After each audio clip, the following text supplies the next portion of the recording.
દીકરા શું નામ છે તારું? કિશન. તો બેટા પરિવારમાં કોણ કોણ છે આજે? આજે હું ને મારો પપ્પા ને મારી બેન ને મારી મમ્મી. તો દીકરા પપ્પાને શું થયું છે આજે? કેન્સર થયું છે. ઘરમાં નાસન નથી, પહેરવાના કપડાં નથી, તો મારી મમ્મી કામે જાય ને મારી બેન જાય ને હું જાઉં. એટલે બેટા તું ભણતો નથી આજે? નહીં, પહેલા પડતો તો હવે નહીં પડો. કેમ નથી ભણતો બેટા? મૂકી દીધા. પાપાને કેન્સર થયું ને તે મૂકી દીધા. અત્યારે શું કામ કરે દીકરા? બેકરીમાં જાઉં.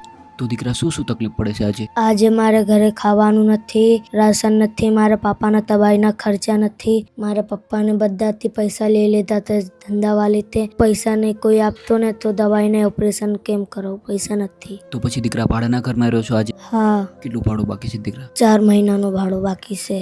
કેટલું ભાડું છે દીકરા? 3500 ને 500 રૂપિયા. 3500 રૂપિયા ભાડું છે. હા. નાના દીકરા સમજી શકું કે એમ કહી શકાય ને કે આજે પપ્પાને કેન્સર છે અને જવાબદારીના લીધે આટલી નાની ઉંમરે કામે જવું પડે. બહુ દુઃખની વાત છે, પણ કંઈ નહીં, તારા ભાઈઓ જ છે. અમારાથી જે પણ થયા બનતો સપોર્ટ કરવાનો પ્રયત્ન કરશું, જેમના લીધે તમને કંઈ તકલીફ નહીં થાય એવું કરશો હો દીકરા. હા.